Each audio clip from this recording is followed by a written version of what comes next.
জামাত যদি একটা ভোট পায় তাহলে সেটা আমার, একবারও দেয়নি, এবার দেখবো যদি বাঁচি থাকিতে, পাস করুক ফেল করুক সেটা তার ব্যাপার। কথাটা কোনো দলীয় নেতার নয়, কোনো অন্ধ সমর্থকেরও নয়, এই কথা একজন সাধারণ রিকশা চালকের। এবং অবাক করা বিষয় হলো এই সুর এখন শুধু একজন রিকশাওয়ালার কণ্ঠেই আটকে নেই। ভ্যান চালক থেকে শুরু করে বাস ড্রাইভার কিংবা চায়ের দোকানের সাধারণ মুরব্বী, সবার মুখে মুখে এখন একই কথা।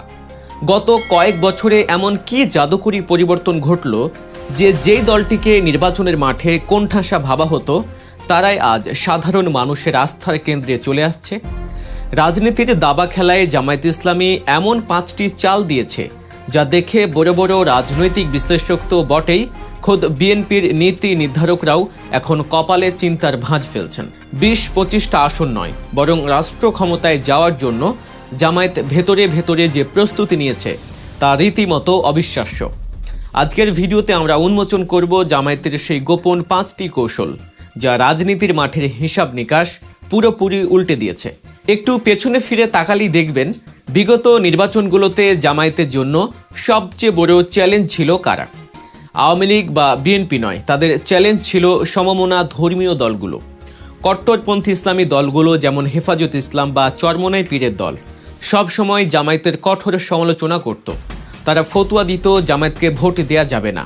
কিন্তু 2024-25 সালের প্রেক্ষাপটটা সম্পূর্ণ ভিন্ন। এখানে জামায়াত তাদের প্রথম কৌশলটি প্রয়োগ করেছে অত্যন্ত নিখুঁতভাবে। একে বলা যেতে পারে ধর্মীয় ভোট ব্যাংক একত্রীকরণ।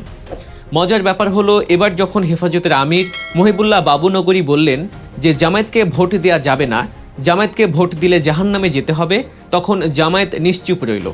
তাদের হয়ে ডিফেন্ড করতে মাঠে নামলেন তাদেরই এক সময়ের সমালোচক চরমোনাই পীর। চরমোনাই পীর পাল্টা সংবাদ সম্মেলন করে প্রশ্ন তুললেন, মহিবুল্লাহ সাহেব তো বললেন জামায়াতকে ভোট না দিতে, কিন্তু ভোটটা তাহলে কাকে দেব সেটা তো তিনি ক্লিয়ার করলেন না। তিনি বিএনপির নাম উল্লেখ না করেও বুঝিয়ে দিলেন চাঁদাবাজি আর দখলদারিত্বের রাজনীতি মানুষ আর চায় না। অর্থাৎ জামায়াতকে ডিফেন্ড করার জন্য জামায়াতের নিজের নেতাদের কথা বলতে হলো না, তাদের হয়ে কথা বললেন অন্য ধর্মীয় নেতারা। এটি জামায়াতের জন্য একটি অকল্পনীয় রাজনৈতিক বিজয়। নিজেরা চুপ থেকে প্রতিপক্ষকে দিয়ে নিজেদের পক্ষে সাফাই গাওয়ানোর এই কৌশল জামায়াতের ভিত্তি মজবুত করে দিয়েছে। তবে শুধু ধর্মীয় সেন্টিমেন্ট নয়, জামায়াত সাধারণ মানুষের পেটের ক্ষুধা আর নিরাপত্তার অভাবটাকেও পুঁজি করেছে। এখানে তাদের দ্বিতীয় কৌশল চাঁদাবাজির বিরুদ্ধে জিরো টলারেন্স। বাংলাদেশের মানুষ জানে বিএনপির বিশাল কর্মী বাহিনীর মধ্যে মাত্র 5% বা তারও কম সংখ্যক লোক পুরো দলকে বিতর্কিত করে ফেলে শুধুমাত্র চাঁদাবাজির কারণে।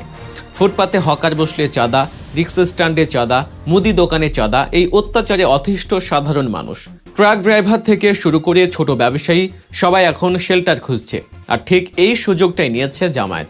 তারা খুব স্পষ্টভাবে ঘোষণা দিয়েছে, আমাদের ভোট দিন, চাঁদাবাজদের হাত থেকে আপনাদের রক্ষা করার দায়িত্ব আমাদের। জামায়াতের নেতারা প্রকাশ্য জনসভায় মাইক হাতে চাঁদাবাজদের হুঁশিয়ারি করেছেন। কেউ কেউ তো চরম স্যাটিয়ার করে বলছেন, চাঁদাবাজ, টেন্ডারবাজ আর সন্ত্রাসীদের আমরা বিরিয়ানি খাওয়াবো। এর মানে হলো চাঁদাবাজদের ধরে এনে এমন শিক্ষা দেয়া হবে যা তারা কল্পনাও করতে পারবে না। সাধারণ মানুষ যারা বিএনপির কিছু নেতাকর্মীর আচরণে ক্ষুব্ধ, তারা এখন জামায়াতের এই প্রোটেকশন বা নিরাপত্তার আশ্বাসে হুমড়ি খেয়ে পড়ছে। বিএনপির দুর্বল জায়গাটিতে আঘাত করে জামায়াত নিজেদের ভাবমূর্তি উজ্জ্বল করছে। দর্শক, ভিডিওর এ পর্যায়ে ছোট্ট একটি অনুরোধ, রাজনীতির এমন গভীর এবং নিখুঁত বিশ্লেষণ যদি আপনারা নিয়মিত পেতে চান তবে এখনই আমাদের চ্যানেল সাবস্ক্রাইব করে বেল আইকনটি বাজিয়ে দিন। এবার আসা যাক জামায়াতের তৃতীয় কৌশলে, যা আধুনিক এবং প্রযুক্তিগত। জামায়াত মাঠে নামিয়েছে তাদের বাজ পাখি।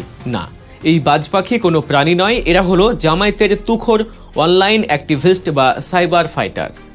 একটা সময় ছিল যখন বিএনপির বুদ্ধিজীবী বা অনলাইন অ্যাক্টিভিস্টরা সোশ্যাল মিডিয়ায় ডমিনেট করত, কিন্তু এখন চিত্র পাল্টে গেছে।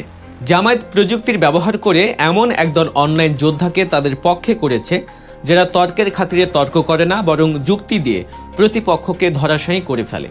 এদেরকে বলা হচ্ছে জামায়াতের বাজ পাখি।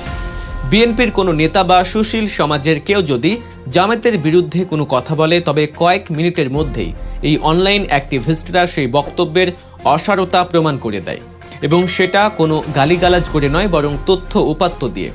বিএনপির ডিফেন্স সিস্টেমে এমন শক্তিশালী বাজ পাখির অভাব এখনও স্পষ্ট। অনলাইনের এই জনমত গঠনের লড়াইয়ে জামায়াত তাদের প্রতিপক্ষের চেয়ে কয়েক যোজন এগিয়ে গেছে। জামায়াতের চতুর্থ কৌশলটি হলো বিপদে সবার আগে পাশে থাকা।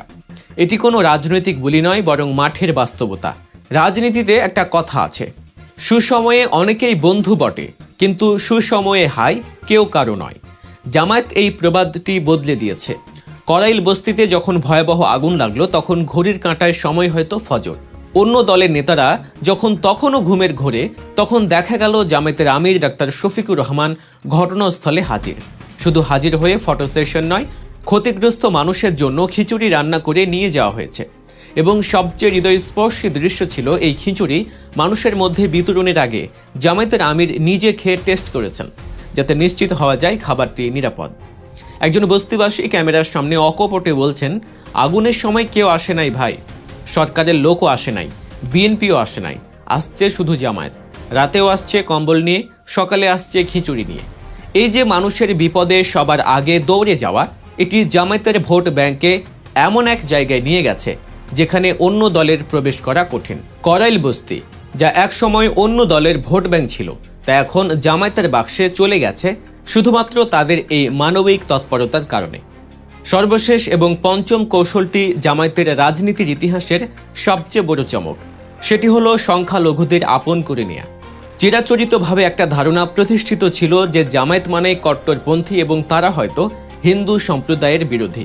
কিন্তু খুলনা এক আসনে জামায়াত যে প্রার্থী দিয়েছে তা দেখে অনেকের চোখ কপালে উঠেছে। সেখানে জামায়াতের প্রার্থী একজন হিন্দু ভদ্রলোক, নাম কৃষ্ণ নন্দী। তিনি প্রকাশ্যে স্লোগান দিচ্ছেন, হরে কৃষ্ণ হরে রাম, দাঁড়িপাল্লায় ভোট দিতাম, অথবা হরে কৃষ্ণ হরে বল, দাঁড়িপাল্লা টেনে তোল। বিষয়টি গভীরভাবে চিন্তা করুন। একটি ইসলামী দল তাদের নির্বাচনী প্রতীকে একজন হিন্দু প্রার্থীকে নমিনেশন দিয়েছে। এর মাধ্যমে জামায়াত শুধু দেশেই নয়, আন্তর্জাতিক মহলেও একটি শক্তিশালী বার্তা দিচ্ছে। তারা বোঝাতে চাইছে জামায়াত কোনো সাম্প্রদায়িক দল নয়। তারা যদি ক্ষমতায় আসে, তবে এই দেশে বসবাসরত সনাতন ধর্মাবলম্বী সহ সকল সংখ্যালঘুর জানমাল এবং উপাসনালয়ের নিরাপত্তা নিশ্চিত করবে। নিজ দলের বা কমিউনিটির লোক যখন জামায়াতের হয়ে ভোটে দাঁড়ায়, তখন সাধারণ হিন্দু ভোটারদের মধ্যে ভীতি কেটে যায় এবং আস্থার সঞ্চার হয়। বিএনপির ভোট ব্যাংকে ভাগ বসানোর জন্য এটি জামায়াতের এক মাস্টার স্ট্রোক। এই 5টি কৌশল, ধর্মীয় দলগুলোকে নিজেদের পক্ষে রাখা, চাঁদাবাজির বিরুদ্ধে কঠোর অবস্থান, শক্তিশালী অনলাইন উইং বা বাজপাখি, বিপদে সবার আগে পাশে দাঁড়ানো এবং সংখ্যালঘুদের প্রার্থী করা, জামায়াতকে এক অনন্য উচ্চতায় নিয়ে গেছে। বিএনপি যেখানে তাদের অভ্যন্তরীণ কোন্দল আর কিছু নেতাকর্মীর অপকর্মে ব্যস্ত, জামায়াত সেখানে নীরবে পুরো মাঠ গুছিয়ে ফেলেছে। আগামী নির্বাচনে কি হবে তা সময়ই বলে দেবে। রাষ্ট্র ক্ষমতায় বিএনপি যাবে নাকি জামায়াত, সেটা ভবিষ্যৎবাণী করা এখন কঠিন। তবে এটা নিশ্চিত, ভোটের মাঠে জামায়াত এখন আর কোনো ছোট খেলোয়াড় নয়, তারা এখন গেম মেকার। রিক্সা চালক থেকে শুরু করে সমাজের উচ্চবিত্ত সবার চিন্তার জগৎকে তারা নাড়া দিতে সক্ষম হয়েছে। বিএনপি যদি এখনই তাদের কৌশল পরিবর্তন না করে এবং জামায়াতের এই কৌশলী রাজনীতির পাল্টা জবাব দিতে না পারে, তবে তাদের জন্য সামনে কঠিন সময় অপেক্ষা করছে। প্রিয় দর্শক, জামায়াতের এই 5টি কৌশল সম্পর্কে আপনার মতামত কি? আপনি কি মনে করেন এই কৌশলগুলো আগামী নির্বাচনে গেম চেঞ্জার হবে, নাকি বিএনপি তাদের জনপ্রিয়তা ধরে রাখতে পারবে? আপনার সুচিন্তিত মতামত আমাদের কমেন্ট বক্সে অবশ্যই জানাবেন। আজকের মতো এখানেই বিদায় নিচ্ছি। রাজনীতির মাঠের এমন সব অজানা খবর এবং গভীর বিশ্লেষণ সবার আগে পেতে আমাদের চ্যানেল সাবস্ক্রাইব করতে ভুলবেন না। দেখা হবে পরবর্তী ভিডিওতে। ভালো থাকুন, সুস্থ থাকুন। আল্লাহ হাফেজ।